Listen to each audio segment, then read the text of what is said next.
Qu'est-ce que c'est l'ésotérisme fantastique? Qu'est-ce que c'est le fantastique? Ce sont toutes ces choses, toutes ces connaissances, toutes ces sciences qui intéressent l'ego, l'homme,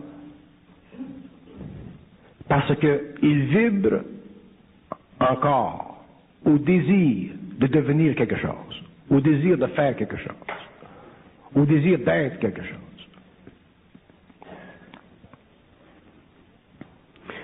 La pensée marginale, la pensée ésotérique, si vous voulez, elle est très importante dans le monde. Elle empêche l'homme de sombrer dans la nuit de la pensée cartésienne, analytique. Elle empêche l'homme de s'emmurer, si vous voulez, dans une sorte d'inconscience paralysante. Mais ce que l'homme va découvrir au cours des années, c'est que tous les niveaux de connaissance,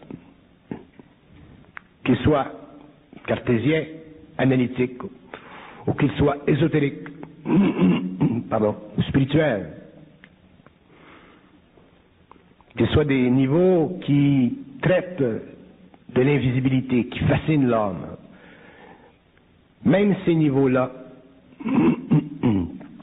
font partie de l'évolution. Et si aujourd'hui je m'entretiens avec M. Payotte, c'est pour une raison très particulière. C'est pour nous permettre de faire réaliser à l'homme l'importance de la compréhension de ces mécanismes psychologiques, au-delà de l'importance de la compréhension de la mécanicité occulte de sa conscience planétaire ou de sa conscience cosmique. Il est évident que pour l'homme qui s'avance, l'occulte, le marginal, le cosmique, l'invisible, c'est intéressant, c'est fascinant. Mais il deviendra aussi évident demain à l'homme qui aura dépassé ses premiers stages d'investigation de la réalité pour entrer dans le cycle d'une conscience totalement personnelle qui a facilement accès à ces domaines. Que ces domaines n'auront plus la même importance qu'ils ont pour lui aujourd'hui.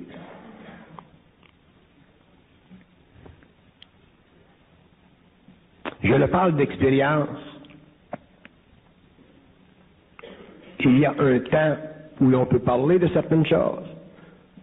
C'est intéressant. Ça ouvre l'esprit. Mais il y a un temps aussi dans la vie de l'homme où il devra fermer son esprit à ce qui est occulte pour vivre sur le plan matériel de l'énergie de son esprit, sans être mesmérisé par les formes de son esprit qui font partie de l'organisation invisible de son psychisme des mondes parallèles. Il nous faut reconnaître aujourd'hui que l'homme est à l'aube de l'intelligence. Nous sommes à l'aube de l'intelligence supramentale. Nous n'avons aucune idée, je parle en général, de la réalité électrifiante de cette conscience. Nous ne vivons que des désirs spirituels égoïques de notre personnalité vis-à-vis cette réalité. Il ne faut pas que l'homme sombre dans l'invisible. Il ne faut pas que l'homme sombre dans l'occulte. Il ne faut pas que l'homme sombre dans la mécanicité extraordinaire qui maintient l'organisation de ces plans matériaux et psychiques. Il faut que l'homme puisse vivre éventuellement d'un équilibre total et parfait entre son intériorité et son extériorité. Nous sommes à un point aujourd'hui où nous tentons d'expliquer à l'homme les mécanismes intérieurs de son moi, l'effet de plus en plus évident des plans parallèles sur son psychisme. Nous essayons d'expliquer à l'homme les mécanismes de la pensée pour que l'homme en arrive un jour à comprendre l'organisation psychologique de son ego, pour qu'il en arrive un jour à percevoir la dimension réelle de son moi, pour qu'il en arrive un jour à comprendre la dualité de sa conscience, pour qu'il en arrive éventuellement à pouvoir vivre de la synthèse de sa conscience, qui l'invite à une dualité cosmique, c'est-à-dire à la personnification dans son mental de l'ordre cosmique dont il fait partie et de son ordre temporel égoïque qui fait partie de son organisation mortelle planétaire humaine. L'homme doit commencer à comprendre, à réaliser que l'investissement psychologique dans l'invisible, c'est un investissement qui peut être très onéreux s'il n'est pas capable, éventuellement, à travers le développement d'une grande maturité, c'est-à-dire à travers le développement d'une grande mentalité basée sur le principe d'une volonté puissante, d'une intelligence sans voile, d'abord, pour ensuite recouvrir le pouvoir d'un amour qui est sans fin, que cet homme puisse finalement comprendre qu'il sort de l'évolution pour entrer dans une nouvelle phase historique de l'évolution, phase qui lui permettra finalement de mettre le doigt sur son identité, de reconnaître la particularité des mécanismes occultes qui font la gestion de son mental, qui font la gestion de son émotionnel, qui font la gestion de son matériel psychique et qui l'empêchent d'être identique à lui-même, c'est-à-dire parfaitement harmonisé avec cette contrepartie que nous appelons pour le moment le double éthérique de l'homme.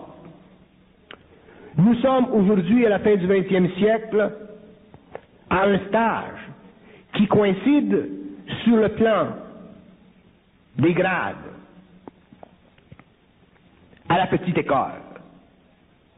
Malgré toutes les sciences occultes, toutes les sciences ésotériques qui ont une valeur, mais qui ont une valeur qui fait partie de l'insémination progressive de la programmation cosmique à travers le mental de l'homme, nous sommes à un point où nous devons commencer graduellement, sans rejeter le passé, sans rejeter les anciennes connaissances, nous sommes rendus à un point où nous devons être capables de voir, de comprendre, de saisir et de parfaitement réaliser ces anciennes connaissances, leurs facteurs de programmation, leur raison d'être, la dimensionnalité de leur existence, les idéologies absolument obscures de leur mentation et leur capacité d'intervenir dans la vie de l'homme à travers le cerveau, qui est dans un sens radiophonique, pour le maintenir dans une forme subtile de domination sans que l'homme puisse le réaliser.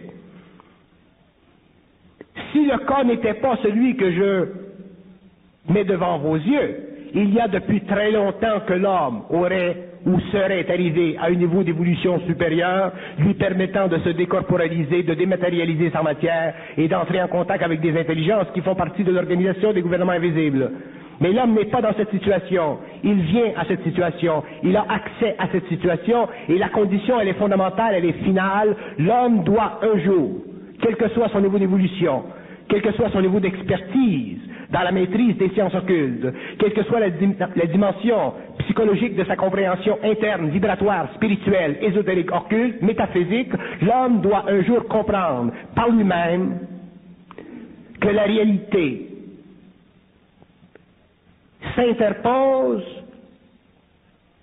entre sa conscience cosmique et sa conscience planétaire. Ce que je veux dire, c'est que ce que nous appelons la réalité, ce mot qui nous permet de définir une sorte d'infinité, cette réalité s'interpose entre la conscience cosmique de l'homme, c'est-à-dire la conscience réelle de l'homme, c'est-à-dire la nature même de la lumière de l'homme, son intelligence, et sa conscience réceptive, programmée, qu'on appelle l'ego. Et l'homme doit comprendre ceci, surtout celui qui est très occulte, celui qui est très avancé dans les sciences occultes. Parce que l'homme réalisera demain que les sciences occultes de notre planète font partie de la programmation psychologique de l'ego pour le développement stable de l'émotivité sur la Terre, afin que se maintienne sur la Terre un équilibre entre les nations, les races, les cultures, pour la définition éventuelle de l'individualité fondée sur un mémoriel collectif de plus en plus progressif. Mais nous sommes arrivés à la fin du XXe siècle où l'homme doit reprendre ce qu'il a donné aux forces en lui pour l'involution et pour l'investiture dans son ego d'une capacité de comprendre l'intérêt qu'il a à reconnaître d'une façon infaillible l'unité de sa conscience et la dualité mortelle et immortelle de son égrégore cosmique. L'homme est rendu à ce point-ci. Donc, si on me demande pourquoi vous ne parlez pas avec la force que vous utilisiez il y a 4 ans, 5 ans, 3 ans, 10 ans, c'est pour vous faire reconnaître une chose, que la force a été utilisée pour imprimer dans la conscience de l'homme, dans la masse de l'homme, une sorte de vibration capable de lui faire ressentir finalement sur le plan de sa conscience mentale, un peu au-delà de son astralité, des aspects de la conscience réelle de l'homme qui sont en voie d'évolution. Mais si vous me demandez de parler avec vous, d'interpréter pour vous dans le public des conditions d'une réalité qui ne sert qu'à édifier dans vos corps de désir des aspects d'une connaissance que vous voulez sur le plan personnel, garder, goûter, percevoir, pour le plaisir subjectif de votre conscience planétaire, vous ne pourrez jamais comprendre ce que veut dire l'homme nouveau. Vous serez toujours obligé de continuer à pérégriner sur la Terre, à passer d'une école à une autre, d'une science à une autre, d'une méthode à une autre, et vous n'en arriverez jamais à comprendre que l'homme est un être qui possède en lui-même toutes les clés à la compréhension de tous les systèmes, de tous les univers et de toutes les organisations psychiques, cosmiques et immatérielles de l'universel. L'homme doit comprendre ceci. Nous le parlons avec force pour imprimer dans la conscience de l'homme le besoin de réaliser que nous sommes à un point où nous devons dépasser le sensationnalisme de l'occulte pour rentrer dans l'occulte pur et simple. Et l'occulte pur et simple, il est pur et simple. C'est-à-dire qu'il est capable de dévoiler à l'homme les mirages qui font partie de l'organisation spirituelle de son monde mental.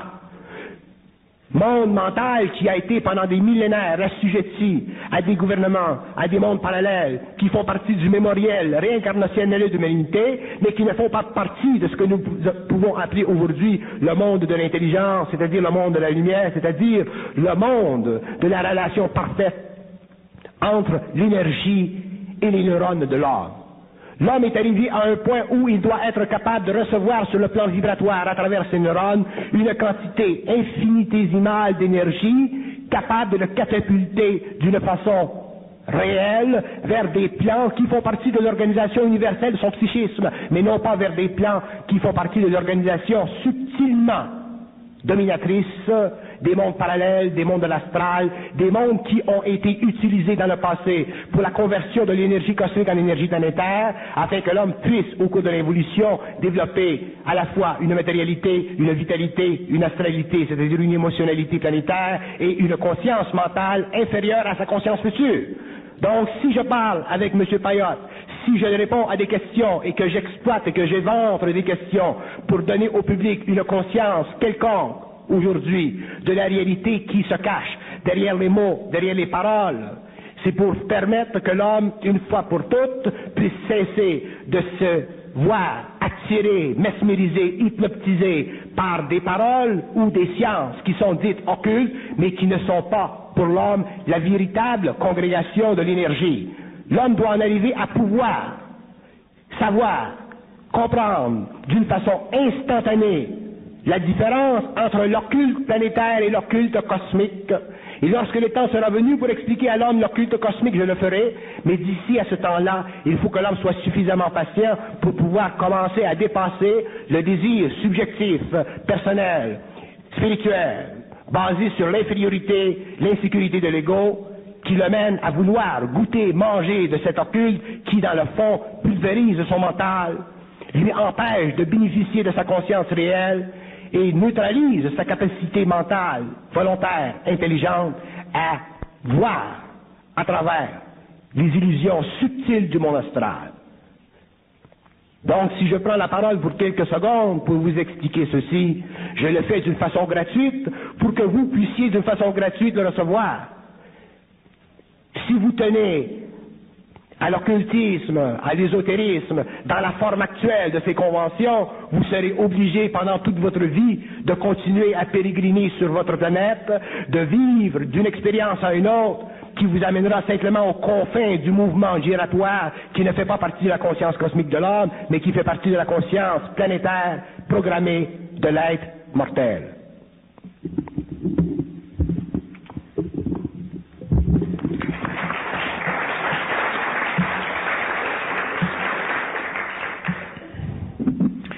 Je ne peux pas, pour le plaisir de la population, qu'elle soit occidentale ou orientale, jouer le jeu de l'occulte. Je ne peux pas, pour le plaisir de l'homme, de l'individu qui a soif de savoir, plier le genou devant ce que je sais qui fait partie de l'occulte astral. Je suis obligé d'intervenir dans la conscience publique du monde, je suis obligé de définir les lois de l'énergie pour que l'homme en arrive finalement, graduellement, éventuellement, à prendre contrôle de sa propre destinée. Le temps des maîtres, il est fini. Ce n'est pas parce que le temps des maîtres, il est fini que nous ne pouvons pas comprendre, réaliser leur importance dans le monde. Lorsque nous parlons des maîtres, nous parlons des masses qui se spiritualisent. Je ne parle pas aux masses qui se spiritualisent. Je parle à des individus qui se conscientisent. Il y a pour moi une grande différence entre les deux. Et si j'ose parler ainsi dans un espace clos à des individus, je ne parle pas à des masses spirituelles, je parle à des individus qui vont de plus en plus vers la connexion entre leur réalité mortelle et leur réalité cosmique, afin de devenir eux-mêmes indivisibles devant la foi de leur propre conscience, au lieu d'être assujettis à une foi aveugle qui fait partie des forces permissives de l'évolution.